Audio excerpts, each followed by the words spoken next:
Good morning all of you. जल्दी जल्दी से जुड़ जाइए सभी लोग। जो लोग अभी तक नहीं जुड़े हैं जल्दी से जुड़ जाओ भाई। यूपी जीके की आज दूसरी क्लास हम लोग स्टार्ट करने जा रहे हैं और मुझे उम्मीद है कि जो पहली क्लास मैंने आपके लिए दी थी यूपी जीके की, सबने पढ़ ली होगी और अच्छे से चीज़ें आपको समझ में आई भी होंगी। इससे रिलेटेड किसी का कोई भी डाउट है तो कमेंट बॉक्स में आप डाल देंगे पिछली क्लास से रिलेटेड। बाकी अगली क्लास की तरफ, यूपी जीके की आज सेकंड क्लास की तरफ हम मूव करते हैं। जो भी लोग जुड़ गए हैं अपना कमेंट बॉक्स में एक बार मुझे कंफर्म कर देंगे। मेरी वॉइस वगैरह आप लोगों तक सही से आ रही है, एक बार कंफर्म कर दीजिएगा।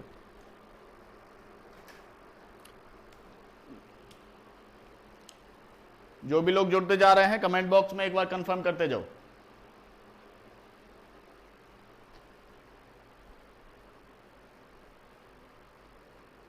जो हमारा टॉपिक होगा, टॉपिक का नाम होगा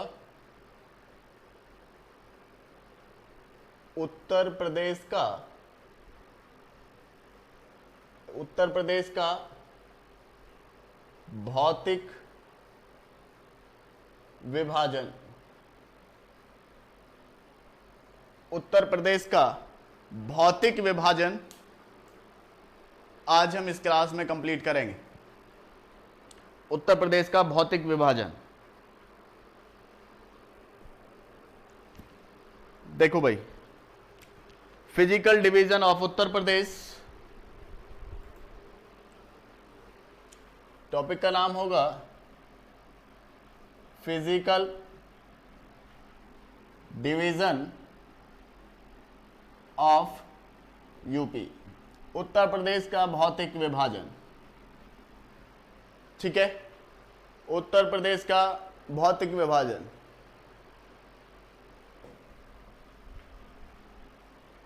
मैं पहले मैप बना देता हूं उत्तर प्रदेश का।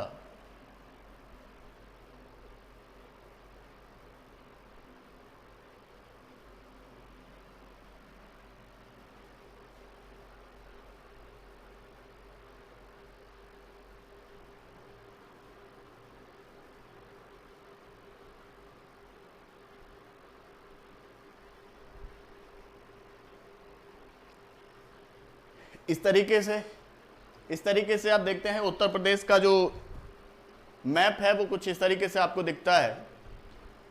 और यहां पे देखें तो मैंने बताया था कि ये वाला जो एरिया है, जो नॉर्थ का एरिया है, ये नॉर्थ का एरिया उत्तर प्रदेश का नेपाल के साथ में जुड़ता है। नेपाल के साथ में जुड़ता है नॉर्थ का एरिया, ये आपको पता है। ठीक है, तो मतलब कहने का यह है कि जो उत्तर प्रदेश है, जो उत्तर प्रदेश है वो उत्तर प्रदेश एक सीमांत प्रदेश है, बाउंड्री लाइन का एरिया है, इंटरनेशनल बाउंड्री बनाता है नेपाल के साथ। ठीक है, लेकिन यहीं पर मैं उत्तराखंड को और जोड़ दे रहा हूं इधर। देखो, क्योंकि उत्तराखंड पहले 2000 से पहले भारत का ही हिस्सा, ये अपना उत्तर प्रदेश का ही हिस्सा था।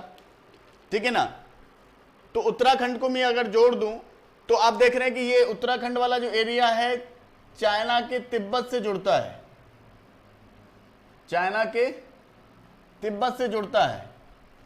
लेकिन उत्तराखंड जो है वो उत्तराखंड उत्तर प्रदेश से अलग हो गया भाई। कब? सन 2000 में। सन 2000 में उत्तराखंड उत्तर प्रदेश से अलग हो गया। और एग्जैक्टली डेट लिख लो, 9 नवंबर 2000।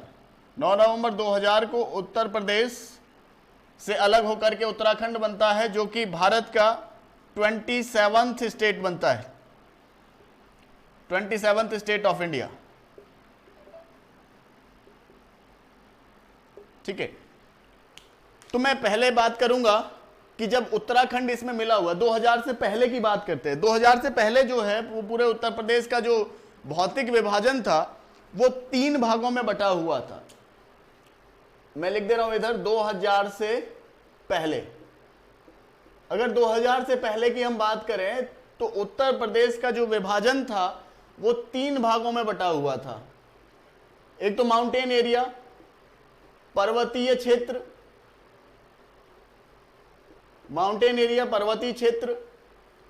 दूसरा था आपका गंगा यमुना का मैदानी क्षेत्र, गंगा यमुना का मैदानी क्षेत्र। और तीसरा था आपका पठारी, प्लेट्यू एरिया, पठारी क्षेत्र। तो ये 3 भागों में बटा था सन 2000 से पहले। लेकिन जब उत्तराखंड 2000 में अलग हो गया, तो उत्तराखंड जब 2000 में अलग हुआ तो जो हिमालय की पहाड़ी है, जो पर्वतीय क्षेत्र था, वो पर्वतीय क्षेत्र उत्तराखंड के साथ अलग हो गया। ठीक है। और पर्वतीय क्षेत्र जब उत्तराखंड के साथ अलग हुआ तो यहां पर सिर्फ और सिर्फ पर्वतीय क्षेत्र के नजदीकों का इलाका रह गया, जिसे आप भाबर और तराई का क्षेत्र कहते हैं। भाबर और तराई का क्षेत्र कहते हैं, ऐसे समझो। ये नोट करते जाना साथ के साथ, कुछ इस तरीके से समझो इसको। देखो,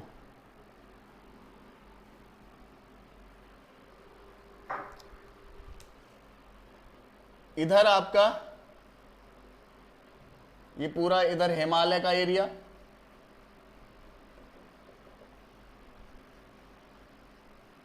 हिमालय का एरिया, और ये आ गया आपका इधर शिवालिक रेंज,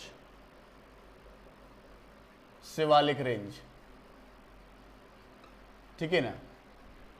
और शिवालिक रेंज के साउथ में, शिवालिक रेंज के साउथ में एरिया है आपका भाबर और तराई का। इसको समझना थोड़ा सा। ये 2 पतली पट्टियां हैं, ये 2 पतली पट्टियां हैं, ये 2 पतली पट्टियां हैं आपके भाबर और तराई के क्षेत्र की।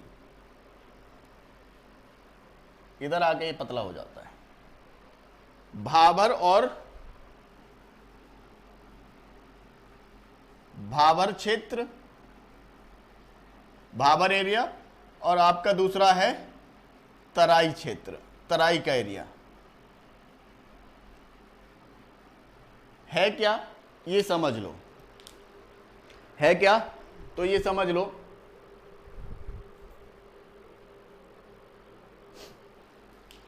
ये आपका सहारनपुर से लेकर के और इधर आपका कुशीनगर तक का एरिया पूरा भाबर और तराई का क्षेत्र है। अब देखिए ये है क्या, भाबर और तराई का क्षेत्र हमको समझना है। ये समझ में आ जाएगा तो कुछ भी हमें फिर दिक्कत नहीं है। यहाँ से जो भी क्वेश्चन पूछेगा वो हम लगा लेंगे। और यकीन मानिए कि यहाँ से आपको एक क्वेश्चन जरूर देखने को मिलेगा पेपर के लिए। एक क्वेश्चन के लिए ये चैप्टर है पूरा का पूरा। और तराई, पहले भाबर वाले एरिया को समझते हैं। जो भाबर का एरिया है, वो भाबर का एरिया समझिए कि हिमालय से जो नदियां निकलती हैं, हिमालय से जो नदियां निकलती हैं वो इस तरीके से आती हैं नीचे। ये आपके सपोज करिए गंगा है और ये आपका यमुना का एरिया है,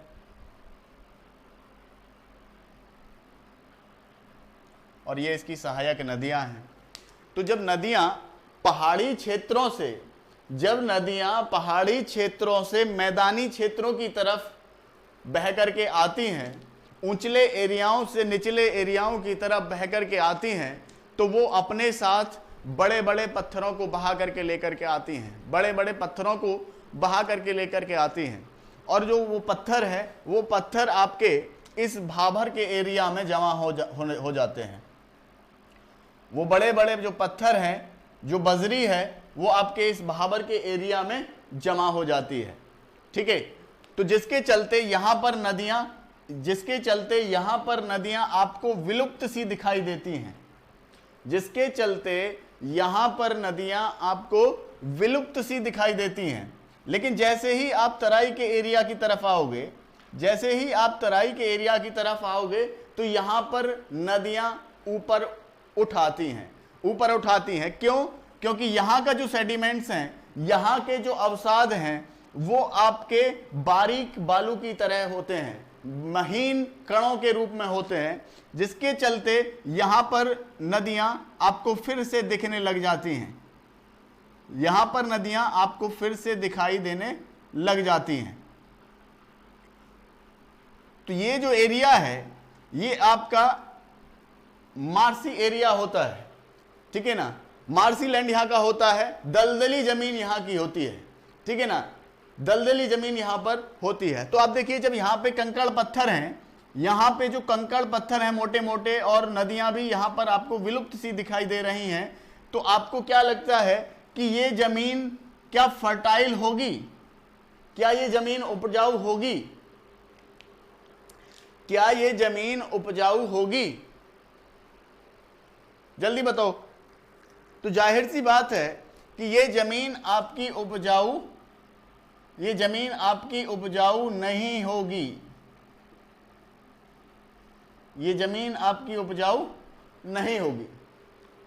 लेकिन जैसे जैसे आपको यहां आओगे, दलदली एरिया में आओगे, तो यहां पे आप देखोगे कि पानी भरा रहता है अक्सर, ठीक है। मार्सी लैंड पूरा है यहाँ पे, जब महीन कणों के रूप में यहाँ पे दलदल है पूरा, तो यहाँ पर पानी भरा रहता है, पानी की अधिकता है यहाँ पर, तो यहाँ की भी जमीन बहुत ज़्यादा उपजाऊ नहीं होगी, ठीक है। लेकिन वो फसलें यहाँ पर हो पाएंगी जिनको पानी की आवश्यकता ज़्यादा होती है।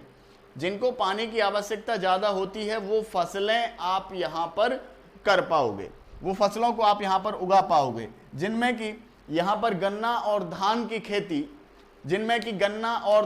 खेती, यहाँ पर सर्वाधिक होती है। खेती यहाँ पर जो होती है वो आपकी गन्ना और धान की खेती यहाँ पर सबसे ज़्यादा होती है। गन्ना और धान की खेती यहाँ पर सबसे ज़्यादा होती है, ठीक है, क्योंकि इन दोनों फसलों को पानी की आवश्यकता ज़्यादा होती है। अब ऐसा नहीं है कि यहाँ पे कंकड़ पत्थर की ज़मीन है तो यहाँ पे अब कोई फसल ही पैदा नहीं होगी। यहाँ पर लैंड रिफॉर्म के बावजूद यहाँ पर भी अब हम जो है गन्ना और धान की खेती बहुत प्रचुर मात्रा में उगाते हैं। ये जो एरिया है सहारनपुर से लेकर के इधर कुशीनगर तक का जो एरिया है, ये पूरा भाबर और तराई का क्षेत्र है। भाबर एरिया में लिखेंगे आप, Bhabar plains is located to south of Shivalik from Jammu to Assam. Shivalik range जो जम्मू एंड कश्मीर से लेकर के आसाम तक है, उसके दक्षिण में आपका भाबर का क्षेत्र है, ठीक है। जम्मू एंड कश्मीर से लेकर के आसाम तक का जो शिवालिक का क्षेत्र है, उसके दक्षिण में भाबर का क्षेत्र है। नेक्स्ट पॉइंट लिखेंगे, भाबर क्षेत्र की चौड़ाई पश्चिम में अधिक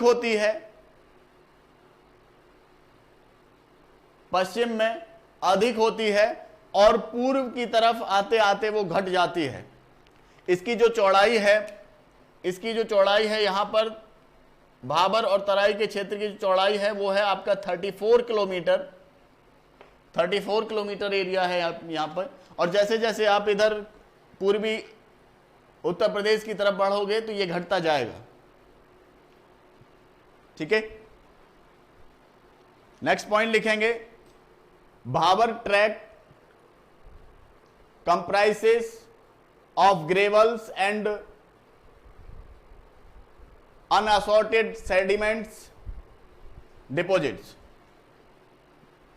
Bhabar tract comprises of gravels and unassorted deposit sediments या अनअसॉर्टेड सेडिमेंट्स डिपॉजिट।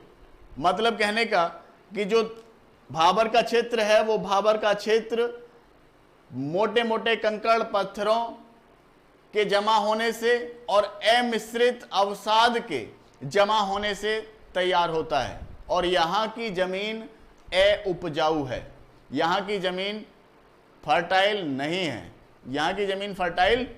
नहीं है, ठीक है। तराई के क्षेत्र में आ जाओ। तराई का क्षेत्र भाबर क्षेत्र के दक्षिण में स्थित है। तराई का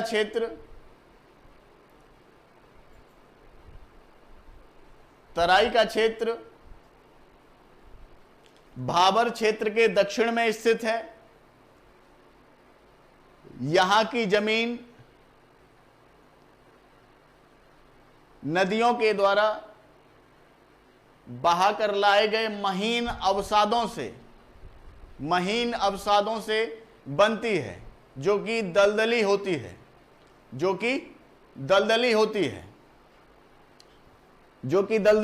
है, ठीक है। एक चीज और यहां पर देखें कि यहां का जो एरिया है, ये एरिया, इस एरिया में देखिए, एक तो मार्सी लैंड है, दलदली जमीन है यहां की, यहां पर ह्यूमिडिटी ज्यादा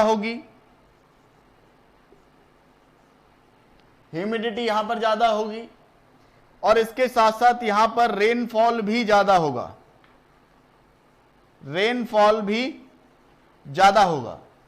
ये कौन कौन सा एरिया यहां पर लगेगा? तराई के क्षेत्र में कौन कौन सा एरिया आएगा? भाबर और तराई के क्षेत्र में सहारनपुर, बिजनौर, बरेली, रामपुर, लखीमपुर खीरी,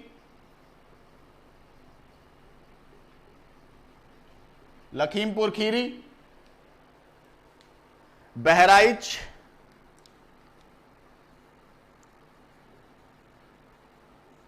गोंडा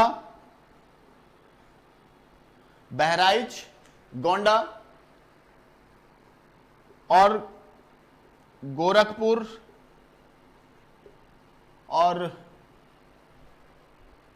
गोरखपुर देवरिया और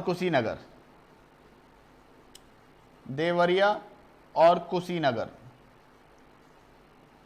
ये जो एरिया है उत्तर प्रदेश के, ये जो जिले हैं, ये आपके भाबर और तराई एरिया के डिस्ट्रिक्ट हैं।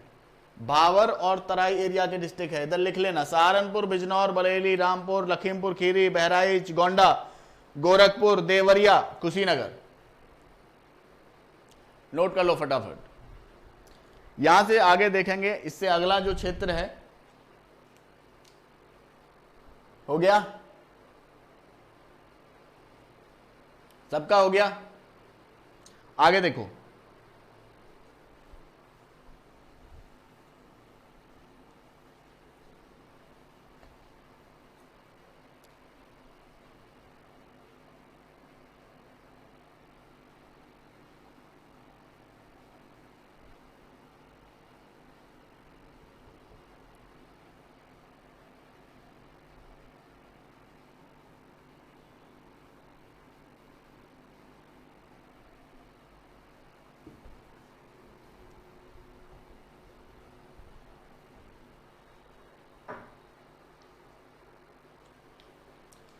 देखो भाई, ये एरिया तो हमने निकाल दिया इधर भाबर और तराई का एरिया,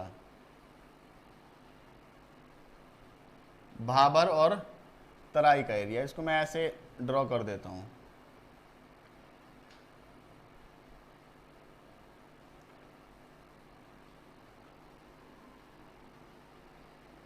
भाबर और तराई का एरिया है ये।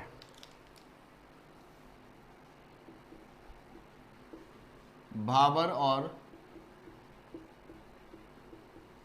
तराई का क्षेत्र, ठीक है जी। यहां से अब आगे आओ, भाबर तराई के क्षेत्र के आप साउथ में आओ।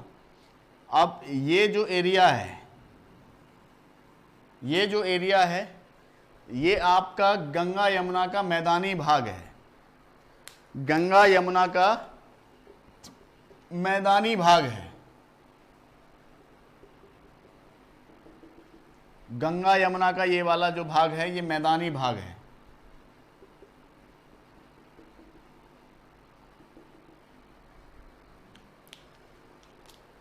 ठीक है,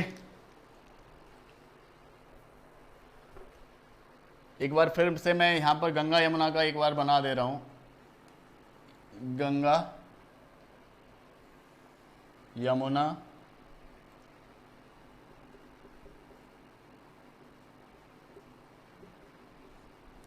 और ये हो गई इसकी सहायक नदियां। सहायक नदियां गंगा, गंगा की सहायक नदियां हो गई ये रामगंगा, रामगंगा,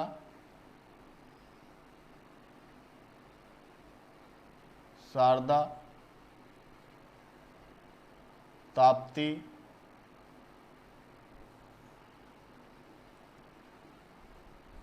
ताप्ती, और एक रहेगी आपकी गोमती, इधर ये गोमती। तो ये गंगा की सहायक नदियां हो गई। तो इन नदियों के द्वारा जो निक्षेप बहा करके लाया जाता है, पहले तो ये वाला मोटे मोटे कंकड़ वाला एरिया हो गया, जिसको हमने कहा अभी भाबर का क्षेत्र। उसके नीचे आए तो हमने जो महीन कणों वाला जो एरिया है, जो दलदली एरिया है, मार्सी लैंड है, उसको कहा तराई का क्षेत्र। अब आ गए हम इधर का जो एरिया है उसको आप समझो कि जो गंगा यमुना का मैदानी भाग है, गंगा यमुना के मैदानी भाग को हम सेडिमेंट्स के आधार पर, अवसादों के आधार पर दो भागों में विभाजित करते हैं, दो पार्ट्स में उसको डिवाइड करते हैं। कैसे डिवाइड करते हैं? इस तरीके से इसको समझो, इस तरीके से समझो।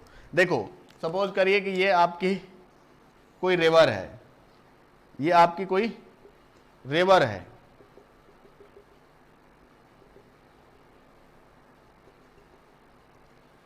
तो एक तो एरिया हो गया इस नदी के बिल्कुल नजदीक का एरिया, ठीक है, और एक एरिया हो गया इस नदी के दूर दराज का एरिया, ठीक है, जहां पर बाढ़ का पानी नहीं पहुंच पाता है, उचला एरिया है।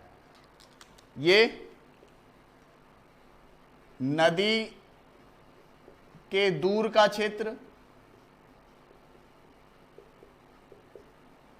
ऊंचा एरिया, ऊंचा क्षेत्र है, बाढ़ का पानी यहां पर नहीं पहुंचेगा, ठीक है, और बहुत लंबे समय से यहां पर खेती की जा रही है, बहुत लंबे समय से यहां पर खेती की जा रही है, जिसके चलते यहां के जो उर्वरा शक्ति है वो कम हो जाती है, कम हो जाती है, क्योंकि नदी के द्वारा जो जलोढ़ मिट्टी, एलुवियल सॉइल जो बहा करके लाई जाती है, वो बहुत लंबे समय तक यहां पर पहुंची ही नहीं है। तो यहाँ पे लगातार खेती हो रही है, लगातार यहाँ पे खेती हो रही है, जिसके चलते यहाँ की जो लैंड है, यहाँ की जो लैंड है वो आपकी, यहाँ की जो उर्वरा शक्ति है, खेती की जो उर्वरा शक्ति है, वो उर्वरा शक्ति थोड़ी कम हो जाती है as compare to this land. ये जो एरिया है, इस एरिया के कंपैरिजन में यहां की जो फर्टाइल कैपेसिटी है वो आपकी कम हो जाती है, ठीक है। इस एरिया को कहा जाता है, इस एरिया को कहा जाता है आपका बांगर क्षेत्र, बांगर एरिया, भांगर एरिया इसको कहा जाता है। कौन सा? हिंदी में भी लिख दे रहा हूं, भांगर, ठीक है, बांगर, बांगर क्षेत्र। और ये जो यहां पर एरिया है इसको कहा जाता है खादर क्षेत्र, खादर एरिया, इसको कहा जाता है खादर एरिया, ठीक है जी, इसको कहा जाता है खादर एरिया। तो खादर एरिया में जो वहां की जमीन है, वहां पर आप देखते हैं कि अक्सर वहां पर बाढ़ आती रहती है। भाई जब नदी में ये बाढ़ आएगी तो यहाँ पर पानी इजीली पहुंच पाएगा, क्योंकि बाकी ये तो ऊंचला एरिया है और यहाँ पे लगातार हर साल बाढ़ आ रही है। यहाँ की जो मिट्टी है वो लगातार हर बार उसकी परत चेंज हो रही है, तो जिसके चलते यहाँ की जो जमीन है वो बहुत ही उपजाऊ मानी गई है, यहाँ की जमीन बहुत ही उपजाऊ मानी गई है, ठीक है। यहां पर प्रत्येक वर्ष बाढ़ आती रहती है, नदियों का पानी यहां पे पहुंचता रहता है, जिसके चलते जो आपका जमीन का जो लेयर है, भूपर्पटी, जो यहां की भूपर्पटी है वो आपका परिवर्तित होती रहती है, चेंज होती रहती है। ठीक है, बात समझ में आ रही है या नहीं आ रही है? यहां पे बात समझ में आ रही है? किसी को कोई यहां तक डाउट हो तो मुझे बताओ एक बार। बात क्लियर है? ठीक है, यहां की जो जमीन है, मैंने कहा ये जो जमीन है, भांगर एरिया की जो जमीन है, ये कांप मिट्टी का क्षेत्र है। ये पेपर में कई बार पूछा गया है। कांप मिट्टी का क्षेत्र है, जलोढ़ मिट्टी जिसको बोलते हैं। जलोढ़ मिट्टी मतलब एलुवियल सॉइल।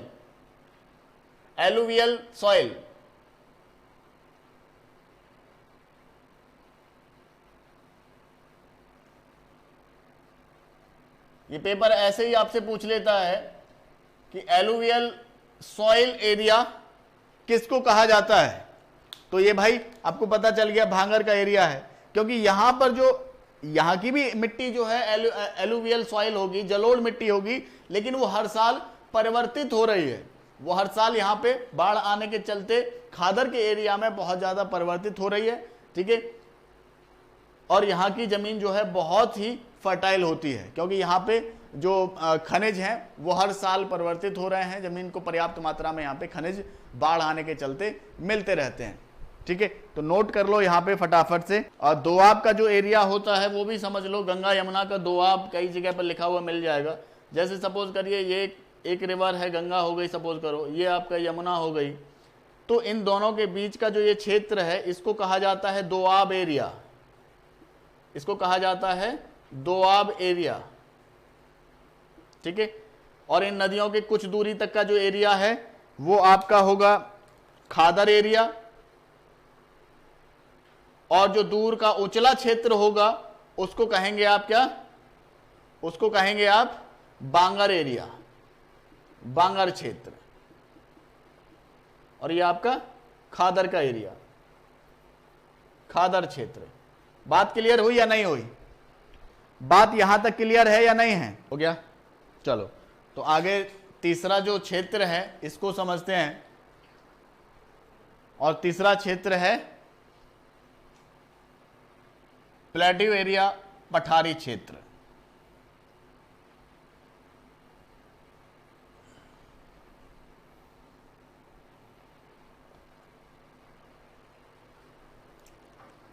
अब बचा हमारे पास ये वाला एरिया।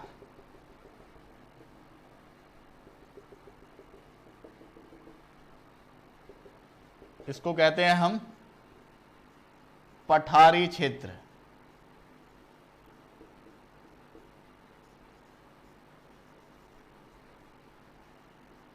Plateau area. ये मैदानी भाग की अपेक्षाकृत ऊंचा होता है। मैदानी भाग की अपेक्षाकृत ये ऊंचा एरिया है और मैदानी भाग के दक्षिण में है। ठीक है, इस मैदानी भाग में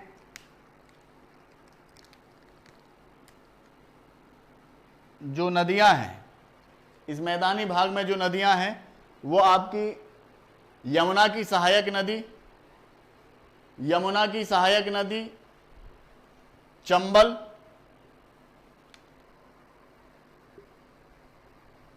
चंबल,